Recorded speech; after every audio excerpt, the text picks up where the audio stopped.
Hi guys, so in today's video I'm going to be making a DIY neem face mask. This is my holy grail face mask of all times.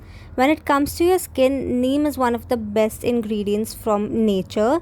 It has antibacterial and antifungal properties and it helps to deal with acne and pimples, any kind of skin allergies or infections. So you want to take some neem leaves and wash them really well up to 4 to 5 times to get rid of the dirt, and then put them in a mixie jar and grind it into a smooth paste.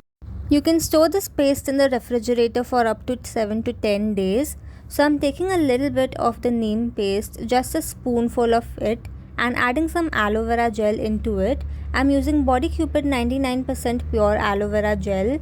This has no added colors, it is transparent in color, and this is one of the best quality aloe vera gels out there. It's 99% pure and I don't know how many bottles I've already finished of it. It's one of the best out there.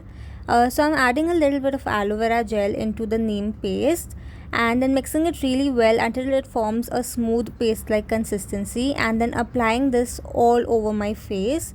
The neem is going to help to destroy all of the acne causing bacteria, any kind of skin irritations or allergies that you have on your skin, and aloe vera gel is going to help to cool and soothe your skin and calm it down. So you want to apply this mask all over your face, and you'll notice that the neem face mask sort of slips off your skin. So instead of swiping it on your skin, you want to pat it really gently onto your skin.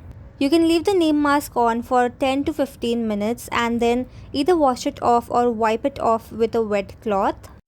Your skin won't feel dry or tight while removing it, unlike other face masks, but it'll feel very soothed, very calmed, and very refreshed instead.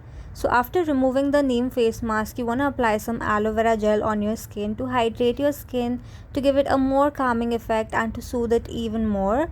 So I'm using the same Body Cupid aloe vera gel. This is one of my favorite aloe vera gels and it works so well. So I'm taking like a scoop full of it and just applying it all over my face and massaging it really well into my skin until it's completely absorbed. This gel also helps to deal with acne and it helps to sort of dry out the acne, but it helps to moisturize your skin even while drying out the acne. I don't know how it does that, but that's how it works on my skin, on my acne, and it just makes my skin feel so smooth and so soft. So yes, that was my video on DIY neem face mask, and this recipe is actually by my dad. He always makes me apply neem on my acne, and he also makes me consume neem juice, which is so bitter, but it's got so many benefits for your skin. So I highly recommend you try out this neem face mask. You can either use it on your entire face or do a spot treatment of it, and you can actually use it every single day on your skin. So that's it for today's video. I shall see you in my next one. Bye bye.